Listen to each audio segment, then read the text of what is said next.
বাঙালিরা আমাদের এই ঐতিহ্যবাহী পিঠাগুলোকে আস্তে আস্তে নতুন যুগ আসছে, আস্তে আস্তে পিঠাগুলো হারিয়ে যাচ্ছে।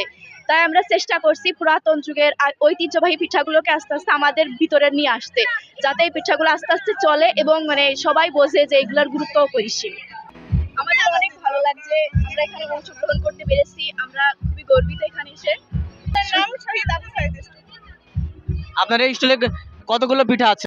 অনুভূতি বলতে আমাদের সত্যি কথা অনেক ভালো লাগছে, আমাদের নিজেদের কাছে সত্যি আমরা খুব আনন্দিত, এক্সাইটেড। এমন পিঠাগুলি উৎসবে কি আপনারা অংশগ্রহণ করেছেন? না, এই ফার্স্ট টাইম। অনুভূতি ভাষায় প্রকাশ করার মতো, তো আমরা খুব এক্সাইটেড এই জন্য। অনেক উৎসাহিত দেখছেন যে অনেক সুন্দর হয়েছে, ভালোভাবে সবকিছু করো দেখে আমরা কোনো ভিডিও দেখে বানাইনি, নিজেদের প্রচেষ্টায় নিজেরা যতটুকু পেরেছি।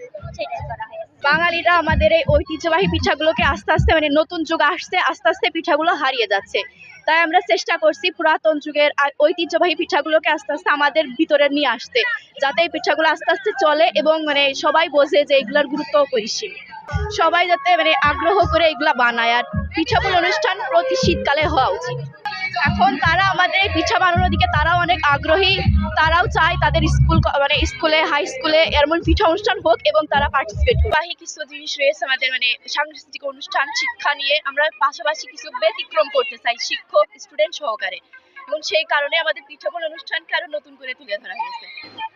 এই বিষয়ে আমাদের শিক্ষকরা আমাদের সহযোগিতা করেছে, তারা আমাদের উৎসাহ দিয়েছে যে তোমরা করো, আমরা দেখবো বাকিটা।